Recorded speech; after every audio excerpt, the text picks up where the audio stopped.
Pertama, kita akan lihat dulu laporan tren dan gaji pekerja digital Indonesia tahun 2021 yang dibuat oleh Glints, sebuah platform pencari kerja di Indonesia. Kita bisa lihat perkembangan industri digital di Indonesia yang sangat pesat, sehingga pada November 2021 itu terdapat 2.300 lebih startup yang berdiri di Indonesia, dengan 1 dekakorn dan 8 unicorn. Hasil survei dari McKinsey di tahun 2019 menemukan akan tercipta banyak lapangan pekerjaan baru akibat tren digitalisasi di Indonesia hingga 2030. 27-46 juta lapangan pekerjaan akan diciptakan, 10 juta pekerjaan jenis baru akan bermunculan. Dan untuk itulah, Indonesia membutuhkan sebanyak 9 juta digital talent atau pekerja digital. Karena pengaruh digitalisasi, beberapa pilihan lowongan kerja diprediksi banyak terbuka pada 2025 nanti. Dan mengutip laporan dari WEF 2021, diantaranya adalah bisa kalian lihat 3 teratas diisi oleh pekerjaan yang berhubungan dengan data, yaitu yang pertama data analis dan data scientist, yang kedua AI dan machine learning specialist, dan yang ketiga adalah big data specialist. Gajinya pun sangat menjanjikan. Kalian bisa lihat untuk gaji dari BI analyst start from 8 juta, dan untuk data scientist, data analyst, data engineer start from 10 juta. Semakin tinggi skill kalian, tentu saja gajinya juga akan lebih tinggi dan menyesuaikan. Yang gak kalah menarik adalah budaya kerja di perusahaan teknologi, di mana sekarang itu sudah mulai fleksibel juga. Di sini walaupun belum mencapai 50%, tapi sudah cukup banyak perusahaan yang menerapkan jam kerja fleksibel, di mana kita bisa boleh masuk dan pulang jam berapapun asal kerja sekian jam.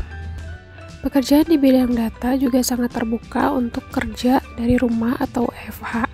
Tentu ini cocok banget buat kalian yang pengen work from everywhere. Nah, sekarang kita bakal ngobrol-ngobrol bareng sama seseorang yang udah kerja nih di perusahaan yang bergerak di bidang data. Tema yang aku ambil adalah What We Can Do with Data. Tentu akan banyak banget insight yang bisa kita peroleh dari narasumber kita hari ini, dan selamat menyaksikan.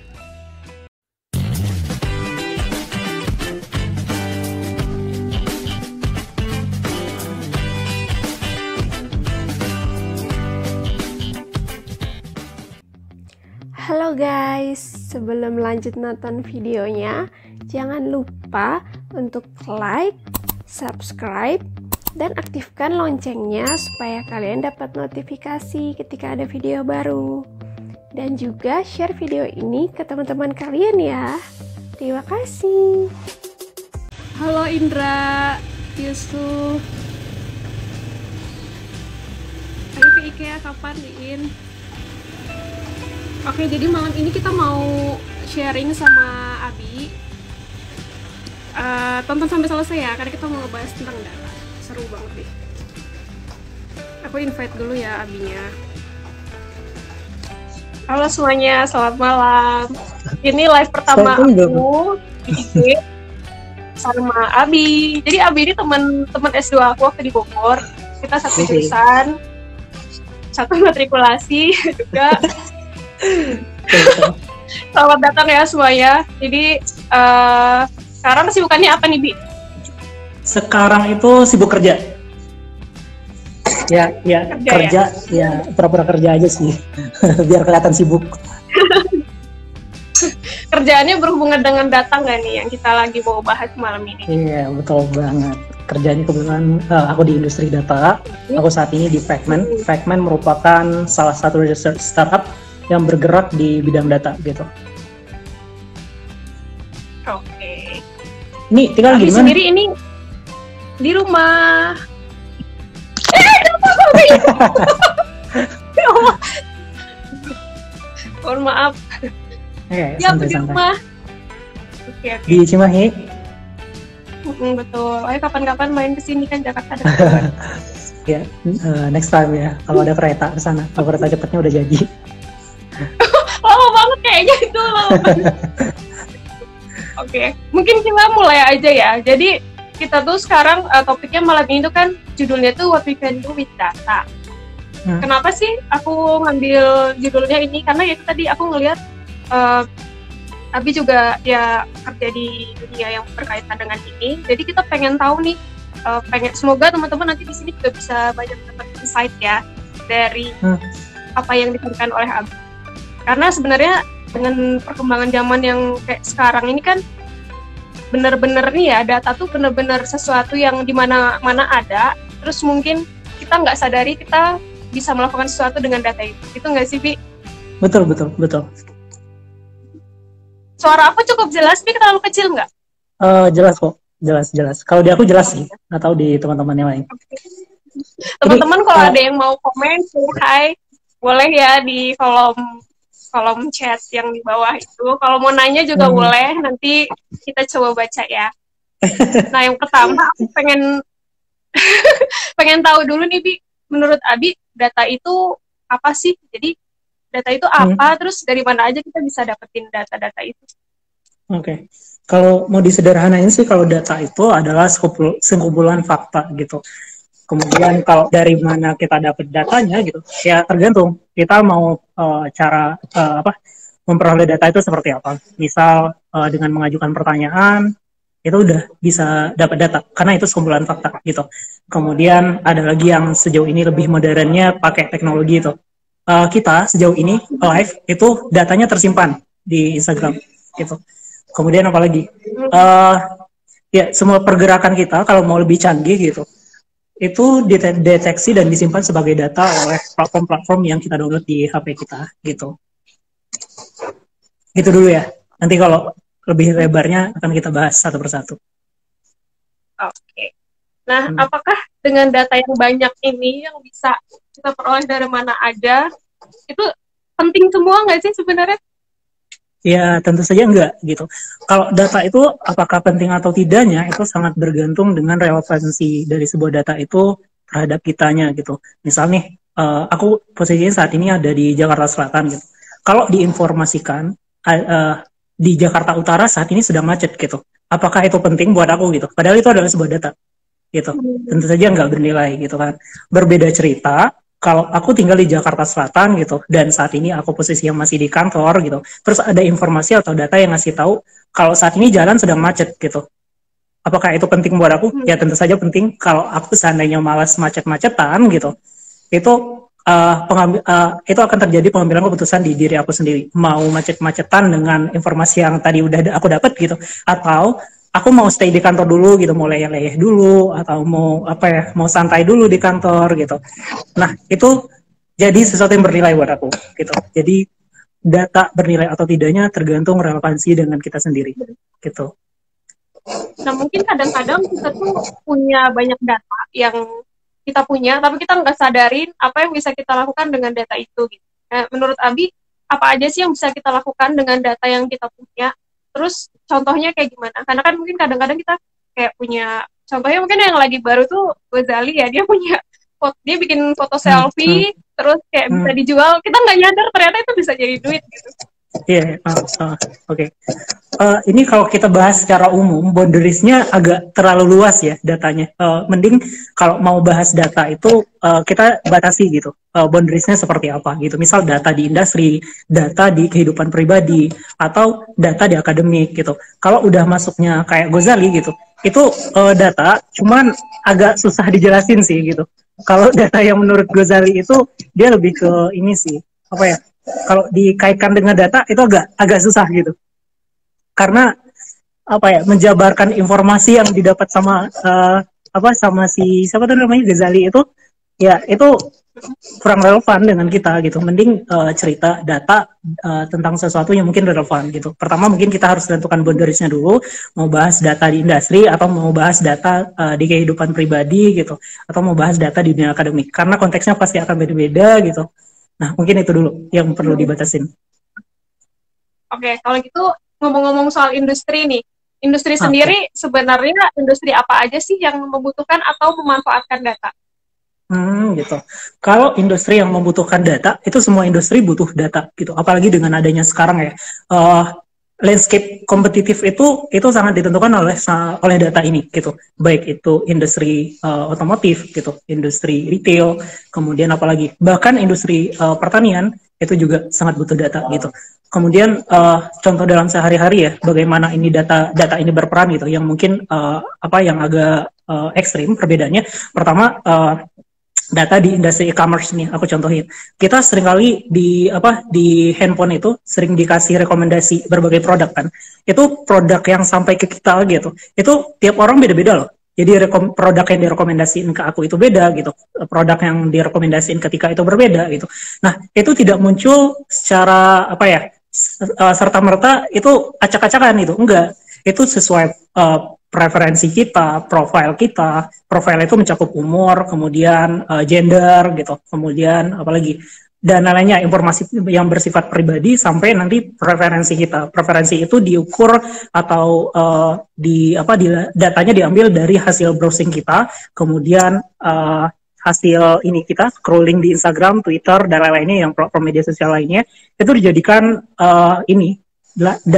data yang sebagai input, data sebagai input untuk melakukan pemodelan yang tadi gitu, sehingga sampai ada rekomendasi produk tertentu yang lebih terpersonalisasi untuk kita gitu. Itu contoh pertama. Kemudian contoh kedua di industri yang berbeda itu adalah di industri pertanian.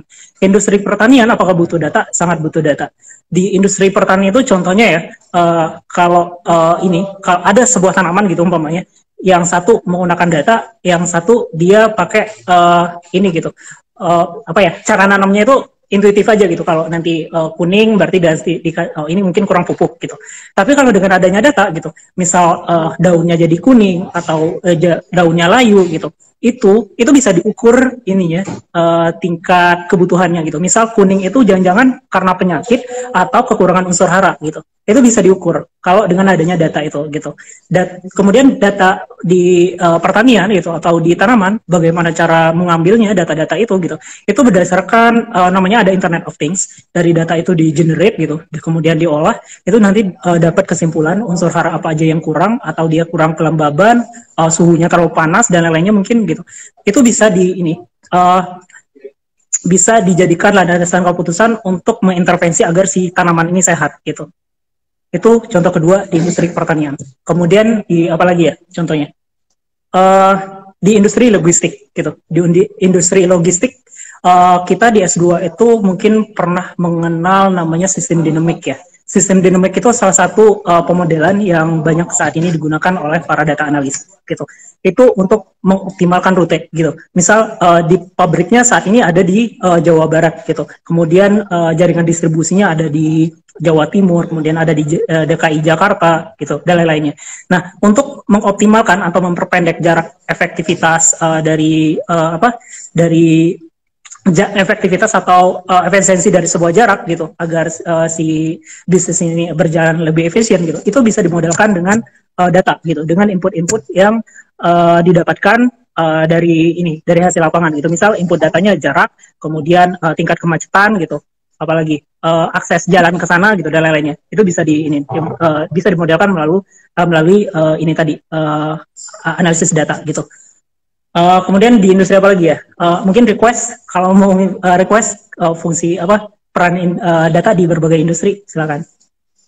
Ya, kalau teman-teman ada yang mungkin masih bertanya-tanya ya, bisa nggak sih di tempat kerja saya sekarang atau di usaha yang sedang saya jalani sekarang, bisa nggak sih menggunakan data untuk meningkatkan kompetitif perusahaan gitu kan ya, Bi ya? Karena dengan menggunakan data ini bisa mempengaruhi ini nggak sih performance perusahaan juga untuk berkompetisi dengan kompetitornya gitu. Nggak harus perusahaan sih sebenarnya. Itu tergantung stakeholder gitu. Stakeholder itu kalau di perusahaan bisa orang-orang manajemennya gitu. Tapi kalau kita secara pribadi pun sebenarnya bisa menggunakan data itu gitu. Misalnya dalam contoh pertanian tadi, itu kan skalanya nggak perlu luas gitu. Misal aku punya beberapa perkebunan mungkin dalam hitungan hektar gitu. Di situ aku di masing-masing tanaman gitu, aku ada Internet of Things untuk generate ininya tiap hari gitu. Generate data dari situ tiap hari, mulai dari cek kelembaban suhu gitu, kemudian ketersediaan unsur hara yang ada di media tanamnya gitu dan lain-lainnya. Itu dari situ aku bisa tahu nantinya gitu di berbagai tempat itu yang apa di area tanam aku itu aku harus melakukan apa di situ gitu. Misal kalau kelembabannya kurang berarti suhunya aku turunkan gitu. Misal kalau haranya yang kurang berarti aku harus kasih pupuk gitu. Pupuk apa yang kurang ya nanti bisa di-generate lagi di situ, entah kalsiumnya, kemudian fosfornya dan lainnya gitu. Itu di dalam lingkup yang lebih kecil ya. Kemudian dalam lingkup yang lebih besar gitu di tingkat industri gitu, itu tentu scale datanya itu berbeda gitu. Contohnya di perusahaan aku sekarang gitu, itu konteks data yang udah kita omongin itu udah beda gitu. Kalau datanya udah dalam jumlah yang besar gitu, otomatis metode analisis atau pemodelan analisisnya jadi lebih berbeda gitu. Dan tentunya yang apa ya, yang kita bahas di sini gitu, itu harus dibonderinya dulu. Kalau mau bahas di tingkat personal tadi, itu bisa, di tingkat industri juga bisa gitu. Tapi nanti lagi-lagi perlu kita batasi itu biar nanti konteksnya nggak melebar-lebar gitu, biar nggak kemana-mana. Gitu, Tik. Oke. Nah, ngomong-ngomong soal data nih, tadi kan data itu bisa menjadi sesuatu, bisa menghasilkan informasi yang sangat berarti ya untuk pengambilan keputusan juga. Nah, itu gimana sih caranya memproses sebuah data untuk bisa menjadi sesuatu yang berarti dan bisa membantu kita mengambil keputusan? Oke. Aku batasin ya bagaimana data di industri itu membantu kami gitu di perusahaan mengambil keputusan gitu. Aku mungkin harus ngasih case yang spesifik ya, biar ceritanya nggak kemana-mana gitu. Boleh buat. Apa ya contohnya ya? Jadi gini deh, secara umum dulu deh. Bagaimana data itu nanti punya nilai gitu atau punya cerita yang apa ya, yang berguna gitu, yang membantu perusahaanku untuk menjalankan bisnisnya gitu, entah bentuknya efisiensi ataupun efektivitas gitu. Itu pertama kita perlu mendefinisikan masalahnya dulu gitu. Masalah apa sih yang saat ini aku alamin gitu. Misal perusahaanku umpamanya sales atau marketingnya menurun nih gitu. Dari situ permasalahan itu nanti akan disusun metrik-metrik apa aja yang bisa dijadikan landasan untuk meningkatkan sales ataupun marketingnya tadi gitu. Misal nih kalau dari aku ingin meningkatkan optimalisasi di channel marketing umpamanya gitu. Pertama variabel yang perlu aku ambil dari situ gitu. Engagement leads-nya, kemudian jumlah jumlah kunjungan dari sebuah channel gitu, misal itu Instagram, website dan lain-lainnya. Terus jumlah leads yang masuk ke ke WhatsApp dan lain-lainnya gitu. Nah, variabel-variabel itulah nanti yang akan dijadikan metrik gitu. Misal dari engagement sekian persen gitu. Nah, dari engagement itu nanti akan diturunkan lagi bounce rate-nya berapa persen gitu dan lain-lainnya. Nah, itu nanti akan ketahuan kalau engagement-nya kurang berarti di keputusannya nanti aku harus memperbanyak konten-konten yang menarik gitu. Atau kalau bounce rate-nya tinggi gitu, misal di website gitu, itu ada sesuatu yang salah, berarti websitenya misal kurang nyaman atau kurang bagus gitu dan lain-lainnya gitu. Itu penyusunan metrik. Kemudian dari situ nanti bisa diturunkan lagi cara penyelesaiannya seperti apa gitu. Tadi aku contohin langsung ya, cara penyelesaiannya mungkin kontennya menarik, kemudian memperbaiki website dan lain-lainnya. Nah, hasil dari itu nanti akan aku kasih ke si stakeholder ini, misal head of marketingnya atau head of salesnya gitu. Itu aku kasih rekomendasi Bapak atau Ibu gitu harus melakukan ini gitu. Sehingga nanti bisa diperbaiki engagement rate-nya, bounce rate-nya, dan lain-lainnya gitu. Tapi lagi-lagi harus ada sesuatu yang diukur dulu biar bisa ngasih rekomendasi tadi gitu. Itu prosesnya secara umum. Nah, ini sebenarnya kerjaannya siapa nih kayak gini? Buat memproses data itu sampai menarik. Kerjaannya itu tergantung ya kompleksitas dari data yang dianalisis gitu. Kalau kalau masalah sederhana itu tentunya orang marketingnya sendiri itu bisa gitu. Kemudian kalau datanya juga nggak banyak gitu, melalui spreadsheet pun bisa gitu. Tapi bayangkan kalau datanya itu dalam jumlah jutaan gitu, ataupun miliaran gitu, apakah mungkin melalui spreadsheet atau secara manual gitu? Itu tentu sangat tidak possible atau tidak mungkin gitu, karena batasan spreadsheet aja itu 5-6 juta sheet kan, 5-6 juta sheet. Tapi kalau datanya di atas 10 juta gitu umpamanya dan lain-lainnya, itu tidak mungkin kita olah secara manual, sehingga nanti akan butuh tools baru, software teknologi seperti bahasa pemrograman, Python untuk analisis, kemudian database-nya kayak menggunakan SQL gitu, terus apa lagi? ada lagi non-SQL, itu hanya perbedaan bentuk database-nya aja, tapi itu adalah salah satu tools yang biasa dipakai kalau datanya jumlahnya sangat-sangat signifikan gitu. Terus biasanya untuk beralih ke visualisasi datanya, itu nanti kita akan butuh Tableau, kemudian Power BI, apalagi ya. Biasanya kalau di kampus waktu itu kita mungkin pakai Orange, itu juga. Itu adalah tools-tools data untuk meringankan pekerjaan manual kita gitu, sehingga data-data besar itu bisa di-generate secara otomatis gitu, sehingga kita fokusnya adalah metode analisis atau melakukan pemodelannya itu aja gitu. Nah, dari data yang sudah kita tadi sajikan atau sudah kita visualisasikan gitu, itu nanti kita butuh namanya ilmu statistik. Kita harus tahu sebaran datanya seperti apa gitu.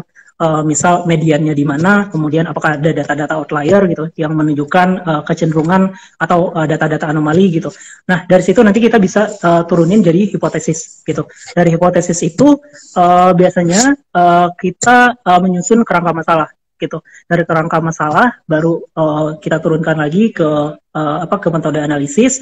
Terus dari situ kita tes gitu. Biasanya entah itu bentuknya A/B testing ataupun uji metode analisis gitu. Kalau di dalam konteksnya yang lebih luas atau data yang jumlahnya yang lebih banyak gitu, itu bisa bentuknya pemodelan machine learning gitu. Pemodelan machine learning tingkat kompleksitasnya tentu saja jauh berbeda dengan data yang dalam jumlah yang kecil gitu. Kalau sudah menggunakan pemodelan machine learning gitu, itu pertama bentuk modelnya nanti akan menghasilkan tingkat keputusan yang lebih rumit gitu. Di situ nanti akan kita lihat kecenderungan dari model dari data itu, misal dia kalau di grafik itu apakah datanya cenderung ke kanan atau ke kiri gitu. Itu dari sebaran data dari sebuah model gitu. Itu bisa dicek gitu dan bisa dioptimalisasi dari situ gitu. Terus dari itu biasanya kita uji model itu apakah bisa menyelesaikan masalah yang tadi kita definisikan di awal gitu. Sehingga nanti bisa kita laporkan ke stakeholder untuk pengambilan keputusan lebih lanjut gitu. Misal kalau di dalam logika sederhana gitu, jika terjadi A maka B gitu. Kurang lebih kalau diperingkas gitu atau disederhanakan itu pemodelan itu kuncinya kayak gitu. Cuman tentu saja di dalam prosesnya tidak semudah itu karena tadi balik lagi ke tingkat kompleksitasnya itu gitu. Gitu, Tik. Nah, ini ngomong-ngomong soal ngerjain data tadi dengan tools-toolsnya, itu sebenarnya siapa orang yang bisa melakukan itu atau title-nya apa gitu, misalnya di sebuah perusahaan. Pekerjaan yang berkaitan dengan data ini bisa dipegang sama orang yang jobnya sebagai apa aja. Oke. Kebetulan industri data itu sejauh ini sedang tumbuh ya atau masih tumbuh gitu. Perannya atau nama job role-nya di berbagai perusahaan itu bisa berbeda. Misal business intelligence atau business intelligence data, business intelligence analyst gitu. Terus ada juga yang menamakan data analyst, ada lagi namanya data scientist gitu. Terus ada lagi di tingkat yang lebih luas ada machine learning engineer, kemudian AI engineer, kemudian ML ops engineer gitu, data engineering engineer gitu. Itu adalah peran-peran yang berbeda satu sama lain gitu. Misal kalau hanya untuk menghasilkan dashboard, A/B testing itu biasanya dilakukan oleh para data analis atau business intelligence analyst gitu. Tapi yang tadi kalau aku bilang bikin machine learning gitu, menghasilkan rekomendasi sistem yang tadi kayak kita browser muncul produk-produk yang berhubungan atau berkaitan dengan preferensi kita gitu. Itu adalah kerjaannya para data scientist gitu. Kemudian ada lagi namanya data engineering. Data engineer membersihkan data agar nanti siap diolah oleh si data scientist ini gitu. Biasanya data itu datang dari berbagai sumber kan. Bentuk datanya itu berupa teks, video, kemudian apalagi angka gitu dan lain-lainnya. Itu datanya sangat kompleks, formatnya berbeda-beda gitu. Sehingga kalau mau diolah langsung tuh nggak bisa gitu. Harus dirapikan dulu, harus disesuaikan formatnya, dihilangkan missing link-nya dan lain-lainnya gitu. Itu kerjanya si data engineer. Dari situ nanti biasanya bisa dilanjutkan oleh para business intelligence atau data analis atau bisa dilanjutkan oleh si data scientist tergantung tujuan dari si stakeholder atau masalah yang sedang dihadapi gitu. Nah, misal nih contoh yang mungkin dekat dengan sehari-hari kita, misal aku sebut merek boleh nggak usah sebut merek deh, e-commerce. Nah, e-commerce yang biasanya menggunakan data-data kita gitu untuk menghasilkan iklan yang lebih presisi, sehingga menghasilkan rekomendasi produk yang apa ya, yang bahkan baru terbersit di otak kita gitu, tapi sudah muncul di iklannya. Oh iya, saya butuh ini deh kayaknya gitu. Nah, itu data-data itu diambil dulu dari cookies, hasil browsing kita. Biasanya di Google kita browsing apa, kemudian di berbagai platform media sosial seperti Instagram, Facebook, Twitter, kemudian apalagi TikTok, name it, apa aja yang media sosial itu data-data itu dikumpulin jadi satu gitu, digunakan atau diutilize oleh mereka di apa, nanti data-data itu dikumpulkan namanya dalam sebuah database mereka di perusahaan mereka gitu. Nah, itu di ketika masuk pipeline data mereka gitu, itu nanti akan dibersihkan atau dirapikan data-data yang di berbagai tempat itu, data kita berbagai macam, data Tika, data aku gitu, data apa, data teman-teman yang lain gitu, itu di-generate dari satu sehingga ada jutaan data di situ gitu, disimpan dalam sebuah database besar di perusahaan mereka gitu. Database besar itu adalah sekumpulan data yang bisa diutilize oleh para BI-nya ataupun oleh para si data scientist-nya gitu. Kalau utilize-nya dari si data scientist-nya ini gitu, itu biasanya akan dimanfaatkan untuk menghasilkan rekomendasi gitu, baik iklan ataupun nanti kalau kita hasil pencarian nih, ketik searching di salah satu ini gitu, pencarian e-commerce gitu, hasilnya itu bisa presisi gitu. Itu adalah hasil dari kerja data scientist gitu. Misal kita pengennya handphone gitu, agar keluar benar-benar handphone yang pengen kita cari gitu, itu nggak bisa sembarangan gitu, karena kalau kita klik handphone aja bisa keluar headset yang berhubungan dengan handphone gitu, bisa keluar apalagi baterai, bisa keluar charger gitu yang berkaitan dengan handphone. Untuk mengoptimalkan itu gitu, itu adalah pekerjaan si data scientist ini, sehingga waktu yang dibutuhkan oleh si konsumen gitu untuk mencari produk yang dia inginkan itu jadi lebih tepat gitu, sehingga proses belanjanya tidak lama gitu, mereka jadi betah di websitenya gitu. Itu peran data scientist-nya.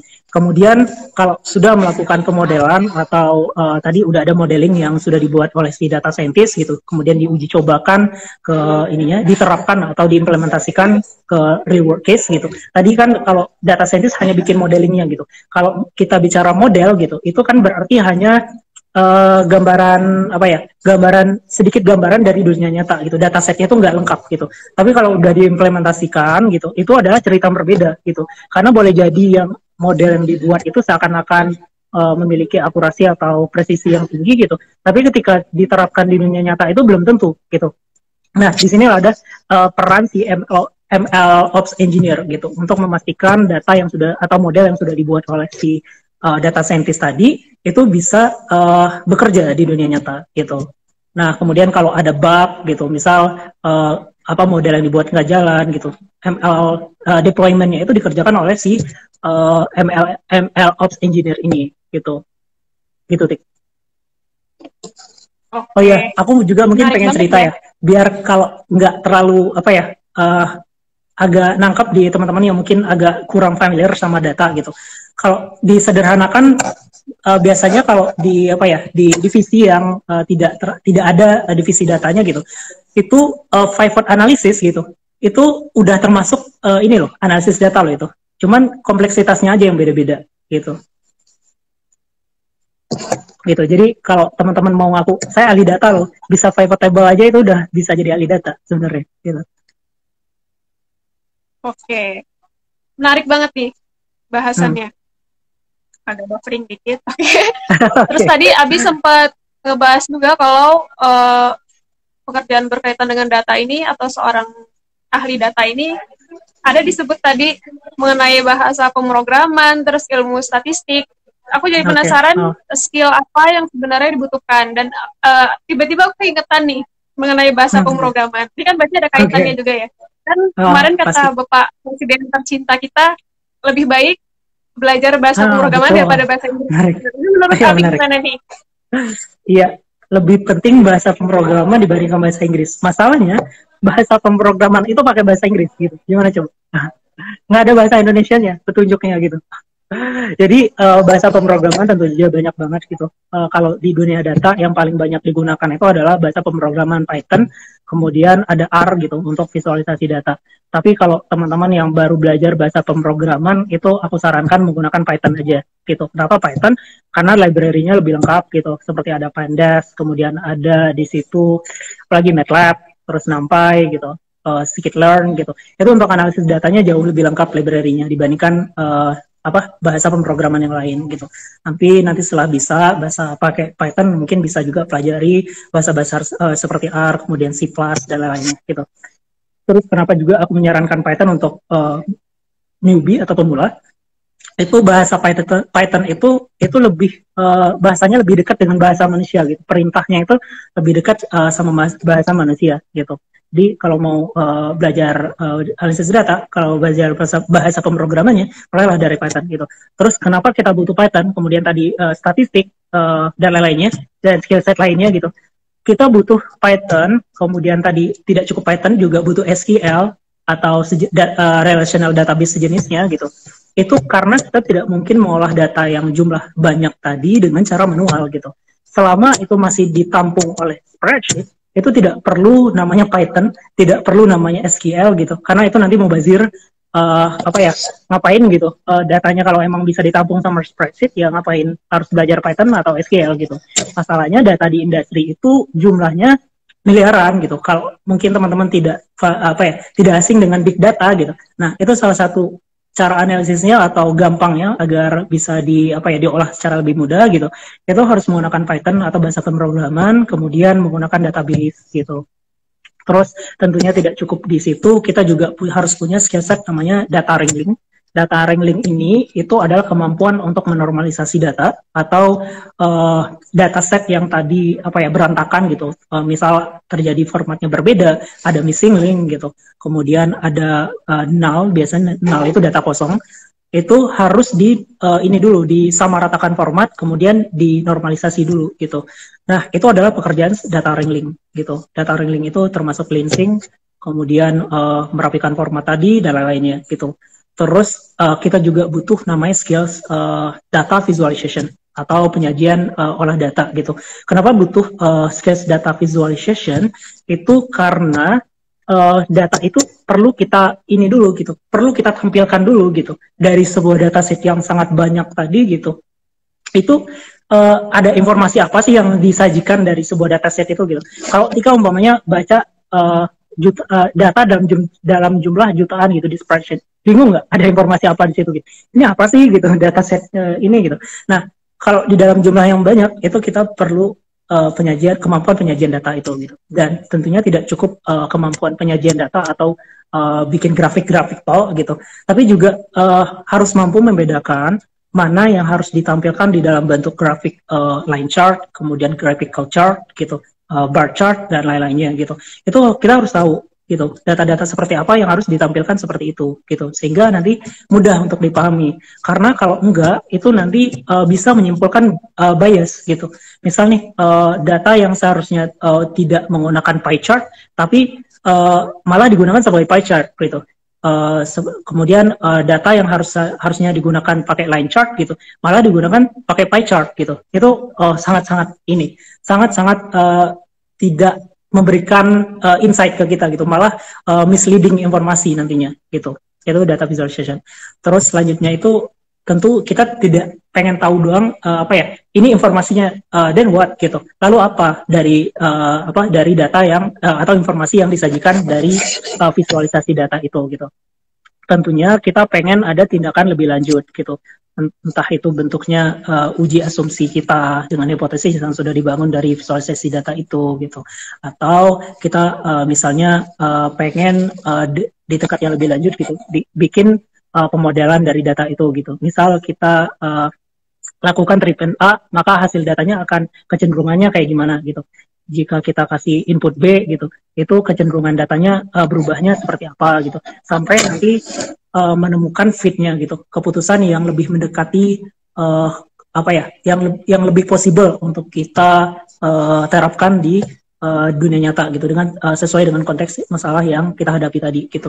Namun sebelum tadi kita bicara tentang datanya gitu, dan pemodelan itu kita butuh namanya kemampuan matematika dan statistik gitu. Kenapa kita butuh kemampuan statistika dan statistik? Karena kunci dari sebuah model gitu ataupun dashboard gitu, itu di baliknya itu ada ilmu statistik dan ilmu matematika gitu. Misalnya kalau di ilmu matematika itu kita butuh namanya linear algebra, kemudian apalagi ya, probability gitu. Probability termasuk di ini juga sih, termasuk ilmu statistik juga gitu.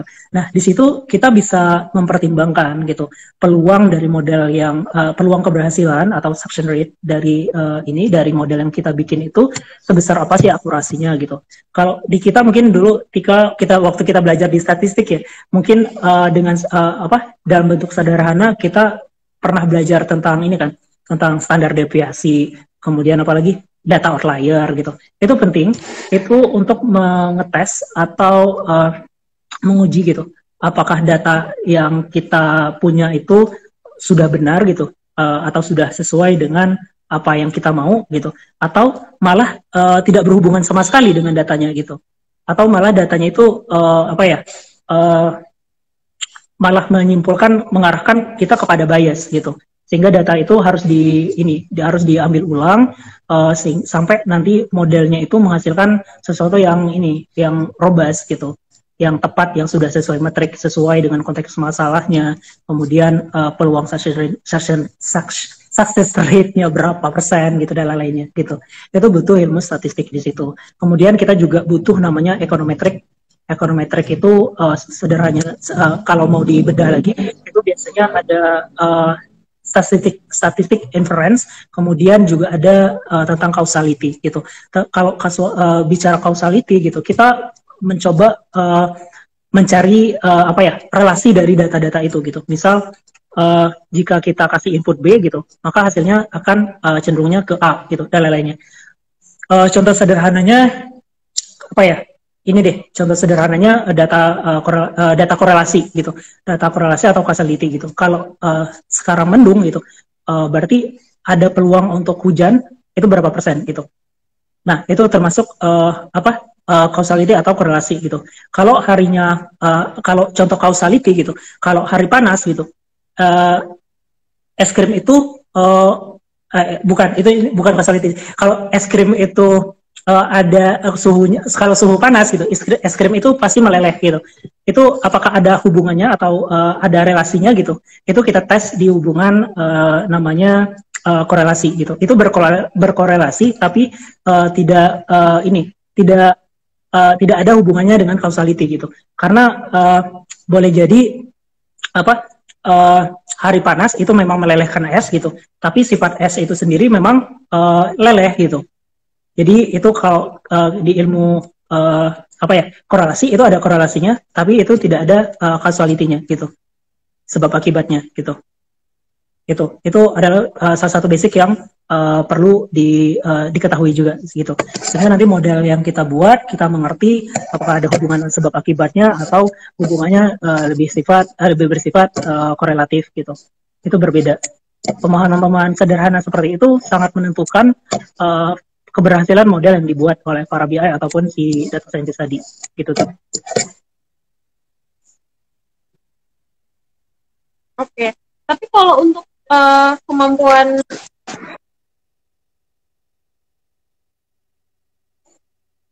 kamu putus-putus.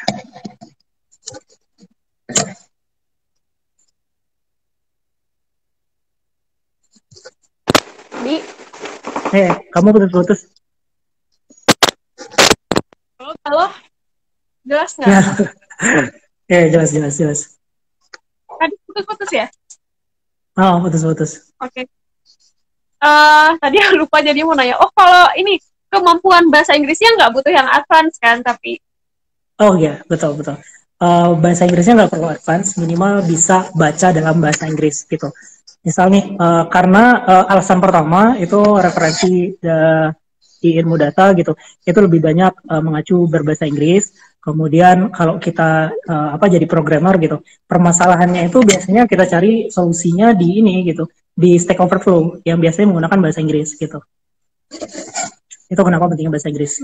Ya minimal bisa baca lah, reading comprehension.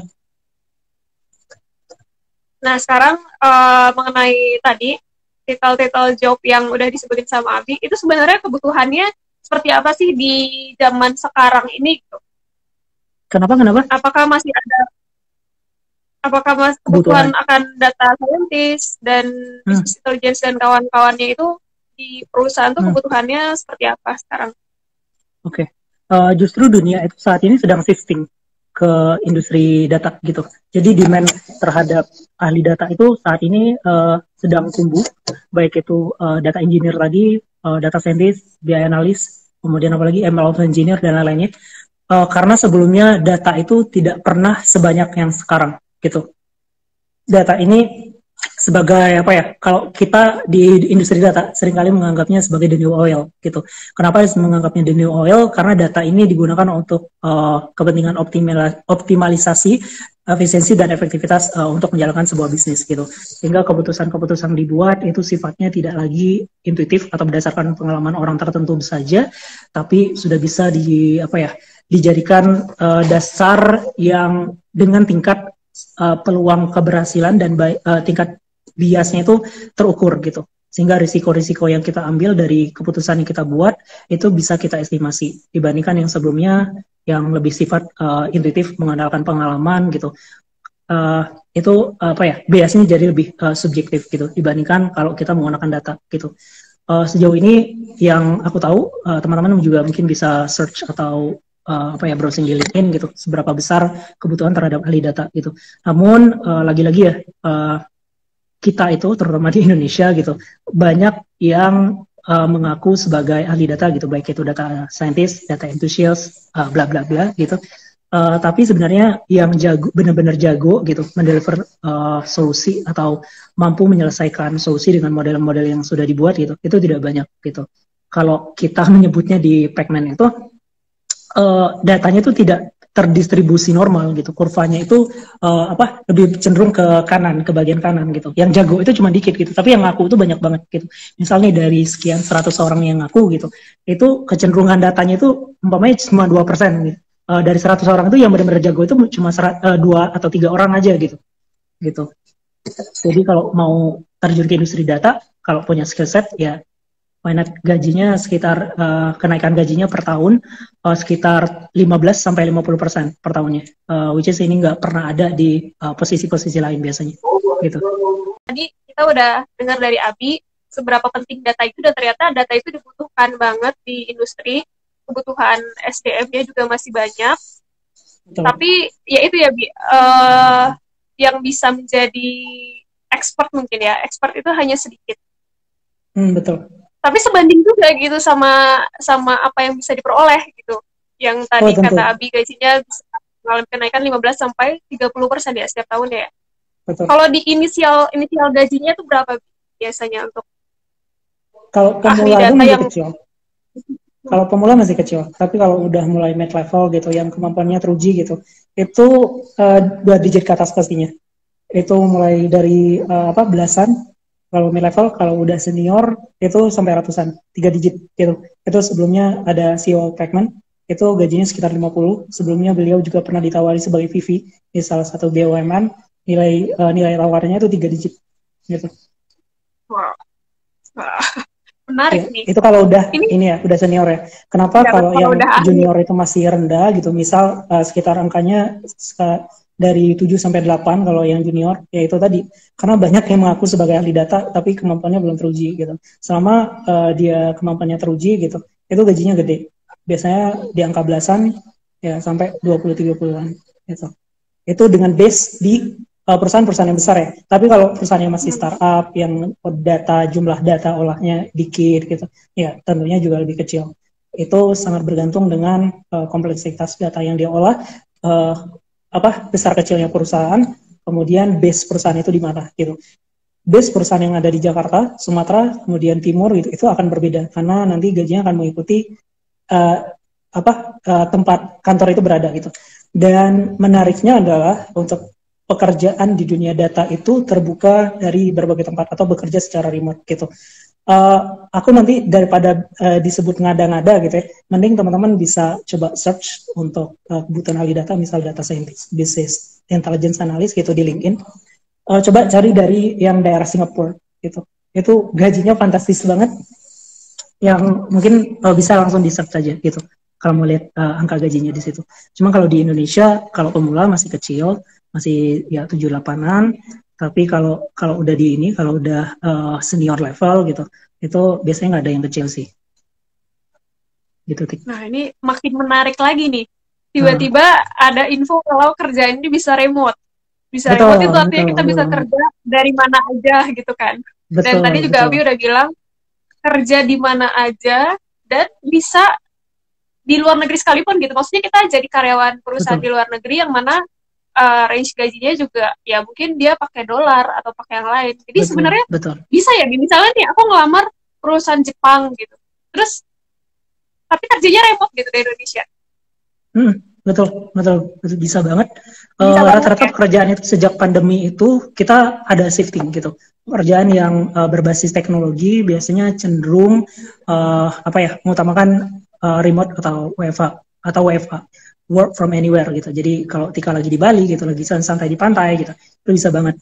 Karena tadi kita bekerjanya berdasarkan software-software teknologi kan, baik itu seperti Google gitu, yang aplikasi-aplikasi yang sudah memungkinkan kita untuk berkoordinasi dengan jarak jauh gitu.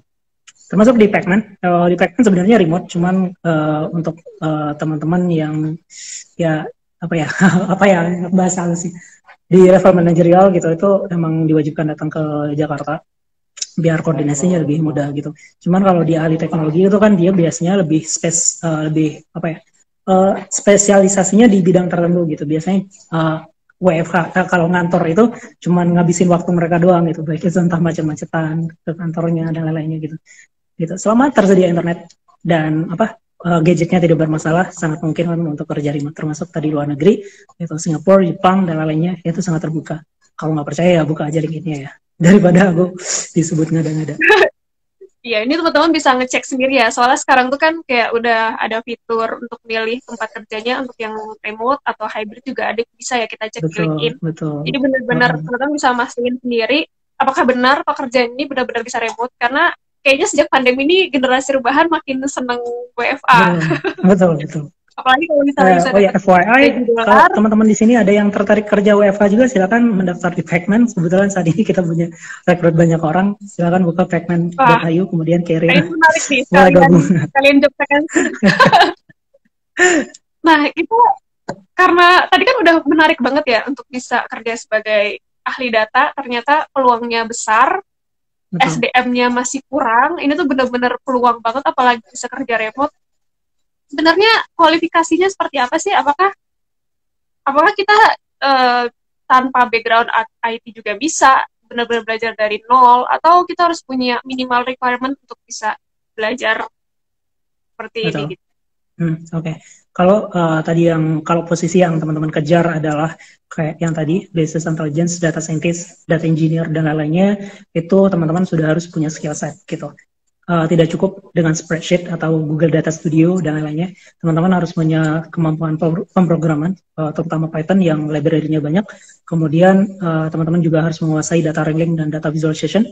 Kemudian punya skills database, entah itu bentuknya SQL, MySQL, apalagi ya sejenis lah, baik itu bentuknya relational database ataupun non-relational database gitu.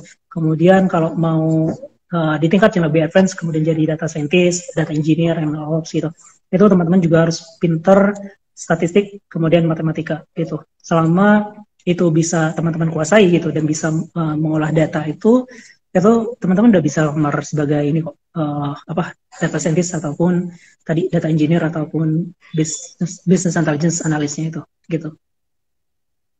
Sebenarnya asal ada kemauan yang kuat, itu bisa nggak sih kita sebenarnya bisa aja kan belajar apapun sesuatu yang baru gitu untuk mencapai keinginan kita gitu kan. Jadi sebenarnya walaupun misalnya nih aku newbie, aku nggak bisa statistik, apalagi misalnya background aku dari ilmu sosial atau bahasa yang mungkin jauh lah dari ilmu-ilmu seperti itu masih ada nggak kemungkinan gimana caranya aku bisa belajar mulai dari nol untuk bisa mencapai ke situ gitu? Atau mungkin ada pengalaman teman-teman yang lain? Oke. Kalau itu sih Jujur ya, kalau matematika dasarnya terpenuhi gitu, misal data-data matematika dasarnya waktu SMA itu lancar gitu, misal nih fungsi integral apalagi ya sejenisnya lah gitu, yang matematika yang sudah diajarkan di SMA, teman-teman udah nguasain itu semua, why not terjun ke industri data itu semuanya. Kalau udah nguasai basic itu nanti bisa kok lebih ininya ke tingkat yang lebih advance gitu. Tapi kalau nggak nyaman sama matematika gitu, misal lihat matematika nih jijik gitu kan, mending coba cari yang lain aja, karena jujur itu agak berat gitu, karena selain butuh kemampuan logik yang kuat, itu butuh kemampuan matematik dan statistik nantinya gitu, itu nggak bisa bohong. Kemudian aku masih pengen tetap nih pengen belajar gitu, ya nggak masalah, benahi dulu matematika dasarnya, kemudian nanti bisa masuk belajar ke ini, pelan-pelan masuk ke probability, kemudian econometric dan lain-lainnya gitu, sambil belajar bahasa pemrograman. Kalau sekedar untuk belajar bahasa pemrograman, data wrangling dan data visualization atau bikin dashboard, itu nggak perlu matematika yang kuat. Tapi kalau tadi yang bikin pemodelan machine learning gitu, itu butuh kemampuan research atau statistik gitu. Gitu sih kalau dari aku. Jadi lebih baik tanyakan ke diri masing-masing aja gitu. Aku nggak bisa memutuskan apakah setiap orang bisa belajar data science atau enggak. Lebih baik tanya ke diri sendiri, apakah nyaman dengan matematika atau hitung-hitungan. Kalau selama itu nyaman gitu dan sudah menguasai materi dasar, matematika dasar, silakan terjun ke industri data. Dan aku sangat menyarankan gitu. Kenapa? Karena saat ini shifting gitu, dunia itu sudah berubah gitu. Kalau skill-skill lama atau kompetensi lama gitu, itu biasanya sudah tidak dipakai lagi gitu. Dan sudah saatnya kita beradaptasi dengan dunia yang baru itu gitu. Gitu sih. Berarti tadi aku mungkin bisa sedikit simpulin kalau untuk jadi seorang data analis atau business intelligence itu masih ada lebih keringanan ya. Jadi kemampuannya mungkin masih matematika dasar, ya sama bahasa Inggris dasar itu cukup, dan menurut aku itu tetap ya worth untuk dikejar ya, karena kan benar-benar sekarang kebutuhannya seperti itu, dan kedepannya kan kita bisa upgrade skill gitu kan, daripada kita sama sekali nggak memulai dari bawah gimana bisa sampai atas gitu kan. Nah kalau dari Abi sendiri, kita ada nggak sih kayak suatu program yang bisa kita ikutin untuk bisa menjadi seorang ahli data gitu? Oke. Satu program ya. Ini berarti aku mau promosi ya. Boleh kalau Pacman punya programnya, boleh sekalian. Kalau mau belajar data sebenarnya banyak banget channelnya. Pertama mungkin aku rekomendasikan dulu untuk belajar secara otodidak gitu, sebelum aku mempromosikan Pacman sebagai media belajar gitu. Teman-teman bisa belajar otodidak, Coursera, kemudian apalagi yang course ratusan ribu seperti di QLab, terus Udemy dan lain-lain. Itu biayanya rendah, 900-an ribu doang gitu. Tapi kalau teman-teman punya privilege dengan cukup biaya gitu, ekonominya mampu, itu mending belajar bersama platform-platform yang sudah teruji kualitasnya gitu. Salah satu, karena aku sejauh ini di Pacman gitu, dan orang internalnya Pacman gitu, aku bisa rekomendasiin Pacman gitu.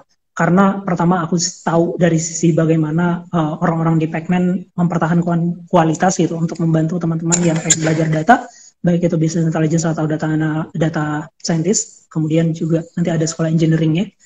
Itu silakan belajar bersama Pacman. Karena di sini itu kurikulumnya itu tidak hanya end-to-end gitu, kurikulumnya komprehensif dan terstruktur. Kita di sini juga ada namanya career assistance, kemudian pendampingan selama proses belajar.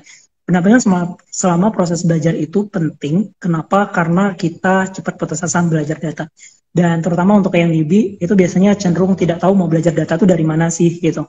Kemudian kalau mau nanya-nanya sama siapa sih gitu dan lain-lain. Itu kita semua sediakan di Pacman. Kalau di Pacman, sistem belajarnya kita berdasarkan cohort based partial. Itu artinya kita bagi ke dalam kelompok-kelompok kecil untuk menjaga motivasi siswa untuk belajar tentang data ini gitu. Sekaligus nanti kalau ada pertanyaan sesama peer group gitu atau sesama siswa, itu kita bisa saling diskusi atau saling sharing di situ gitu, sehingga terjadi proses diskusi, kemudian tambahan sudut pandang dari berbagai siswa tadi yang ada di dalam grup itu gitu. Kemudian motivasi kita untuk belajar juga lebih terjaga. Di sini juga disediakan student mentor, kemudian student manager, itu meliputi psychological assessment, counseling one-on-one, terus apalagi ya, ada banyak sih yang lain, termasuk nanti akan ada career assistance gitu. Kalau pengen masuk dunia karir di industri data, tentunya kita tidak hanya harus punya skill set, tapi juga harus punya portofolio, kemudian CV yang benar, terus apa lagi ya, dan lainnya lah gitu. Yang biasanya tidak dibahas hanya di ilmu data science atau business intelligence-nya aja gitu. Nah, di Pacman itu sudah mendukung itu semua dan ada ekosistemnya di kita gitu. Tapi mahal kalau di Pacman. Sebenarnya banyak platform belajar dimanapun bisa kita belajar. Tapi yang ngebedain Pacman sama yang lain tuh apa sih? Membedakan Pacman yang lain adalah satu, kedalaman kurikulum. Kita banyak banget yang mengaku-ngaku memberikan course di bidang data gitu, tapi kebanyakan itu course-nya tidak komprehensif dan money oriented gitu. Kalau di Pacman itu aku berani jamin kalau mereka memang serius untuk meningkatkan kualitasnya dari waktu ke waktu gitu. Dari sisi kedalaman kurikulum aja, kita tidak hanya membuat modeling atau menyelesaikan pemodelan machine learning-nya aja gitu, tapi benar-benar end to end, mulai dari data preparation, data visualization-nya, sampai nanti bagaimana itu apakah tepat solusi dengan para stakeholder atau masalahnya atau tidak gitu. Kemudian dari sisi bantuan selama proses belajar itu banyak gitu, sehingga kita dalam proses belajar data itu tidak cepat mudah putus asa. Terus belajarnya juga bertahap gitu, tidak akan langsung dicekoki machine learning, tidak akan dicekoki langsung statistik berat gitu. Nanti akan belajar pelan-pelan dulu, kurikulum dan materinya berdasarkan blok-blok ringan gitu. Nah, dari Python, kemudian nanti akan ada SQL, pelan-pelan nanti baru masuk ke machine learning. Terakhir baru nanti akan ada project management dan project lab. Mirip skripsi atau tesis, kita merangkum apakah kita sudah benar-benar menguasai secara teoretikal ataupun praktikalnya gitu. Itu kelebihannya Pacman. Termasuk refund guarantee program. Karena biayanya mahal, kalau nanti teman-teman gagal dapat kerja dengan program yang sudah diberikan Pacman gitu. Dan pendidikannya dikembalikan 100%. Gitu. Menarik juga nih. Menarik kan? Kampus mana coba yang ngasih refund guarantee program? IPB aja nggak ngasih loh. IPB pas kita masuk disuruh belajar sendiri, disuruh bedah jurnal sendiri, terus presentasi. Benar, ini yang ngebedain sekolah formal sama informal yang menurut aku dapetin ya. Jadi kalau di sekolah formal itu kita kayak, terutama apalagi kalau udah S2 gitu, udah bener-bener dilepas, suruh belajar sendiri. Betul. Jadi ya apa yang kita dapat ya apa yang kita pelajari sendiri. Itu menurut aku ya, maksudnya porsi dari kelas mungkin hanya sekian persen, sisanya kita harus belajar sendiri. Itu yang kayak digembar-gemborin di S2 terutama ya. Jadi kita sekolah tinggi-tinggi, bingung gak sih hasilnya apa? Tapi bayar mahal-mahal, cuman buat belajar otodidak. Iya benar-benar. Sedangkan kalau ikut kelas yang kayak gini ya, kelas non-degree, yang mana apalagi dia udah spesifik untuk suatu ilmu tertentu, itu benar-benar kurikulumnya spesifik dan teratur gitu ya. Maksudnya step by step-nya itu jelas, goal-nya jelas, kita harus punya skill apa, caranya seperti apa, ini. Dan kita bakal diarahin banget ya, kalau tadi kata Abi kan benar-benar ada yang asis kita lah untuk bisa mencapai goal tersebut gitu. Betul. Dan yang menariknya lagi tadi juga ada kayak job guarantee. Nah itu menurut aku juga sesuatu yang gak kita dapetin di sekolah formal ya. Kita udah suruh belajar sendiri, mencari kerja sendiri. Puluhan juta gitu, semesteran nunggak gitu kan, tesis belum kelar gitu, ya biaya numpuk terus. Ya, itu benar. Jadi salah satu yang membedain juga menurut aku yaitu investasi ilmu di sekolah atau ya sekolah non degree yang seperti ini kayaknya lebih bukan lebih sih, nggak ada lebih yang terukur aja sih, jadi ya risikonya lebih rendah lah dibandingkan ambil S2 gitu yang modal gelar doang. Dan itu aku sejauh ini nggak pernah pakai gelar aku, baik kerja di waktu selesai S1 ataupun S2, aku nggak pernah pakai gelar itu. Jadi aku nggak tahu sih apakah S2 S1 aku bermanfaat atau enggak gitu. Tapi secara implisit pasti banyak yang aku dapat dari sisi sudut pandang pasti ada lah gitu. Aku nggak bisa menutup itu sih gitu. Sudut pandangku pasti diperluas lah gitu di situ. Iya.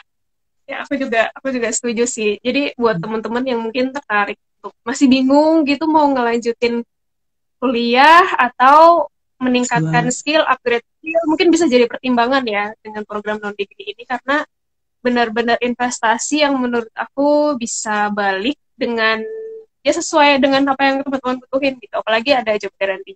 Emang benar gitu ya bakal dikasih job guarantee? Maksudnya setelah ikut program itu kita bakal pasti dapat kerja? Kalau nggak dapat kerja, duitnya dikembalikan. Gimana, Bi? 100%. Iya, kalau nggak dapat kerja, itu duitnya dikembalikan 100% gitu. Tapi ada syaratnya, tentu ada syaratnya. Umpamanya nih, kita udah capek-capek ngasih ini gitu, ngasih pelajaran gitu. Teman-teman malah nggak belajar, kemudian belajarnya salah-salahan, ya itu nggak dapat refund guarantee program lah gitu. Tapi kalau teman-teman belajar udah serius gitu, standar nilainya terpenuhi gitu, kita jamin teman-teman dapat kerja gitu. Berbeda dengan di universitas, mahasiswa terpintar sekalipun gitu, itu tidak pernah dijanjikan dapat pekerjaan gitu. Itu nggak pernah ada. Gitu bedanya di kita. Kita akan sangat mengapresiasi mahasiswa atau siswa yang ideal di kita untuk dapat pekerjaan. Kalau enggak, kita kembalikan dananya 100%. Gitu. Menarik banget sih. Ini kayak sesuatu yang nggak kita dapetin banget sih di sekolah formal. Oke, kayak baru mikir gitu ya sekarang.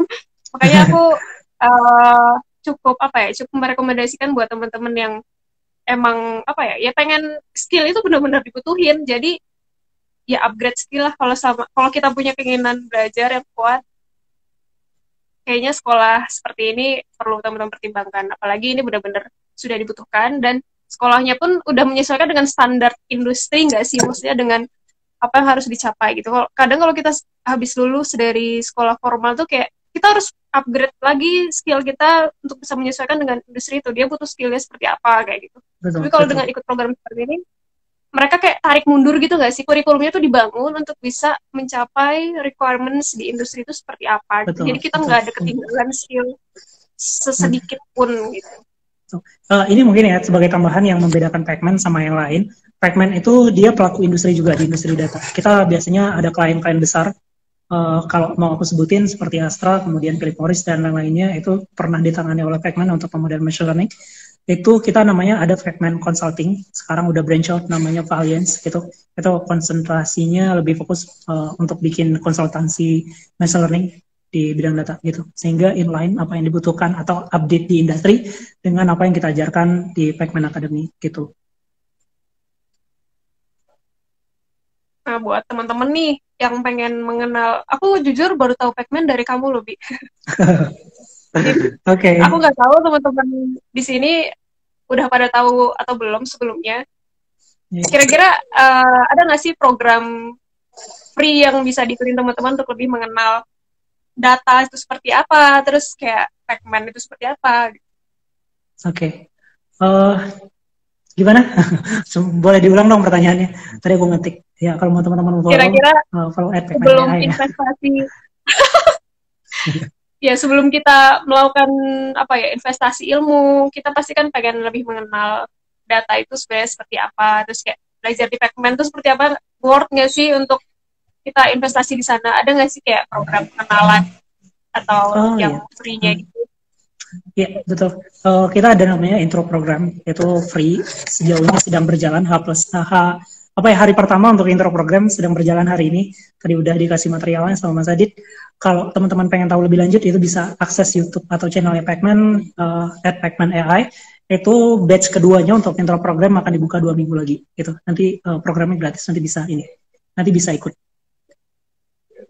Oke, ini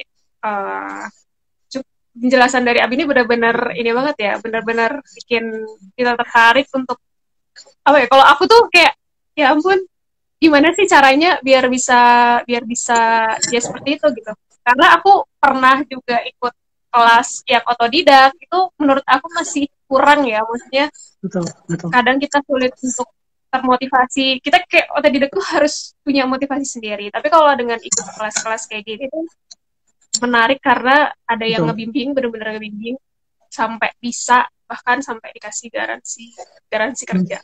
Yang mana sekarang pandemi gini nyari kerja susah banget kan, dan ini kita bisa dari sambil rebahan, sambil rebahan bisa kapanpun, fleksibel banget, keren.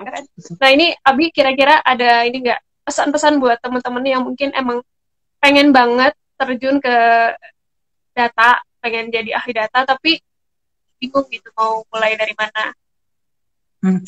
Kalau bingung sih, kalau baiknya sih sebelum bayar course mahal gitu ya, mending ini dulu coba ya, ibaratnya tuh kalau mau berenang tuh jangan langsung inilah, jangan langsung terjun lah gitu. Apa ya, kakinya di ini dulu lah ke air gitu, gimana sih rasanya air gitu. Nah sama kayak gitu untuk belajar data ya, lihat-lihat dulu lah kurikulumnya di di course-course gratis seperti Coursera, Udemy dan lainnya seperti apa gitu. Dari situ lihatlah gambarannya nanti gitu. Otodidak itu menurutku tidak buruk ya, itu adalah first step untuk belajar data yang sangat baik gitu. Karena aku sebelumnya juga memanfaatkan Udemy, kemudian aku juga memanfaatkan DQ Lab, ya sebut merek aja lah. Itu nanti aku sebelumnya belajar di situ, cuman memang tidak bisa berhenti di situ karena mereka tidak mengajarkan fundamentalnya gitu, kerangka berpikir yang benarnya itu seperti apa dan lainnya gitu. Kalau Udemy dia lebih fokus kepada tingkat teorinya gitu. Teori itu ya lagi-lagi nanti kayak kuliahan doang gitu, kita hanya mengerti teori tapi tidak paham bagaimana implementasinya di kasus real. Kemudian di Lab kita bisa belajar ininya praktiknya gitu, gimana sih cara coding itu gitu dan lain-lainnya. Itu adalah langkah awal yang baik, tapi tentunya tidak bisa berhenti di situ karena lagi-lagi tadi untuk jadi data scientist yang jago gitu, kita perlu menguasai secara fundamental baik dari tingkat teoritis maupun di tingkat praktisnya gitu. Nah barulah nanti kalau udah nyaman, udah bisa tuh dikit-dikit kulit-kulitnya bisa gitu. Join nanti intro programnya Pacman.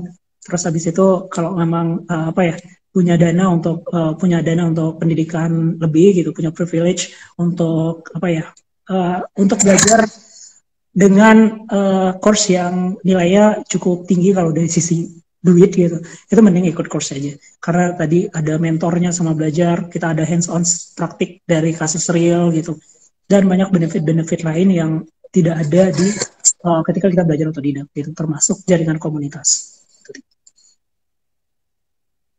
Mantap. Ini nih yang yang bisa Abi itu bisa sampai ngejelasin bedanya platform-platform itu loh. Kalian bisa relate, apalagi kalau misalkan udah pernah coba di platform yang disebutin sama Abi tadi, pasti bisa merasakan juga sih. Oh iya bener kata Abi. Di sini tuh cuma bisa sampai sini, di sini cuma bisa sampai sini. Nah, kalau mau lebih dalam, itu pasti kita butuh effort lebih dan mungkin investasi waktu, tenaga, tapi semuanya akan terbayarkan gitu nggak sih di akhir? Pasti pasti akan ada. Jamin sih itu. Kalau udah nguasain itu jamin sih. Industri kita sangat-sangat berkembang, apalagi di Indonesia data itu belum mature gitu. Bahkan role-nya itu masih tumpang tindih, job desk masih tumpang tindih gitu. Data scientist masih mengerjakan pekerjaan data engineer gitu. BI juga sih demikian gitu. Nanti semakin lama itu akan semakin matang. Seperti di US ya, US sekarang sudah terdefinisikan dengan baik job role-nya, berbeda dengan Indonesia gitu, tapi arah kita sudah akan ke sana gitu. Apalagi dengan banyaknya atau tumbuhnya perusahaan-perusahaan teknologi di Indonesia gitu, itu nanti akan sangat membutuhkan para ahli data. Ya kalau mau sejahtera ya beradaptasi lah dengan skills yang baru, entah di dunia data ini sendiri ataupun di skills-skills lainnya gitu. Ya, pada akhirnya kita harus beradaptasi kalau mau bisa terus maju ya dengan perkembangan. Ini buat teman-teman ngobrol after office hour karena di rumah lagi macet gitu kan, di jalan macet, mending ngobrol-ngobrol di kantor. Ini namanya sama ya? Iya, beliau adalah salah satu temanku yang ini dulu di perusahaan lama di UKM di ya itulah. Masih di Ponorogo ya, Mas kembaran. Ini kalau ketinggalan nanti bakal saya upload di YouTube, jadi nanti berkunjung ke YouTube saya ya. Dan buat teman-teman yang pengen tahu lebih lanjut nih buat tentang Pacman, bisa ke Instagramnya nih ya, Bi. Pacman AI. Ya, follow ya. Ya, jangan lupa di follow juga. Makasih banyak loh, Bi. Ini banyak banget ngasih insight ke aku juga mengenai data, terus kayak siapa nih? Masih di Kota Rayap tuh di mana? Ponorogo. Oh iya. Jawa Timur. Aku juga thank you Tika udah nemenin ngobrol gitu. Mohon maaf juga atas kekuranganku dalam memberikan penjelasan ya terkait industri data. Cuman karena kita nggak punya case spesifik gitu, mungkin pembahasannya agak melebar gitu.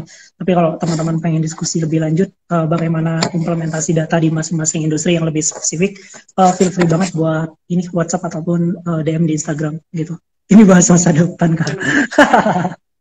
Ya, ini ngobrol santai doang. Santai ya, santai tapi ngebahasnya kayaknya agak bahas berat masa depan di industri data. data, Mas Habibie. Kayaknya ngebahas masa depan lebih susah daripada ini nggak sih, Bi? Ngebahasnya. Tenang, kalau dengan adanya data kita bisa memprediksi masa depan gitu. Oh, oke. Jangan bisa untuk prediksi jodoh kita mungkin di masa depan.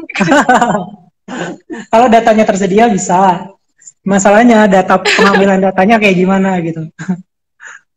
Misalnya tingkat kemiripan gitu ya. Oh benar juga, kita jadi ngelantur kemana-mana deh gara-gara Mas Habibie yang satu lagi. Oke. Makasih banyak buat semuanya. Makasih banyak buat semuanya yang udah join. Kalau ada yang ketinggalan, nanti ini bakal aku upload di channel YouTube aku, jadi kalian bisa nonton siaran ulangnya di sana. Makasih juga buat Abi yang udah ngeluangin waktu sampai jam segini. Semoga makin sukses juga karirnya, Bi. Semoga lancar semuanya, masa depannya juga cerah, masa depan yang manapun itu. Semoga sukses.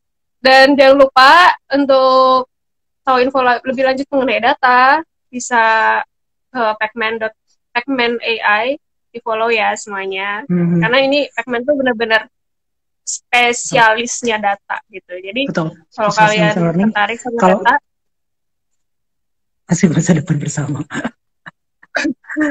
Masih iya, kalau teman-teman konsultasi data akademik, aku nggak bisa ya, sorry.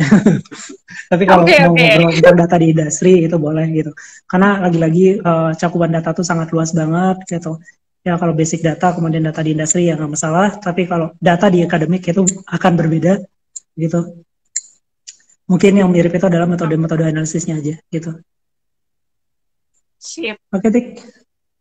Oke, Abi, ini makasih banyak aku sekali lagi karena ya, udah jadi narasumber aku di malam hari ini. Sampainya live juga, jadi bisa interaksi sama teman-teman yang lain.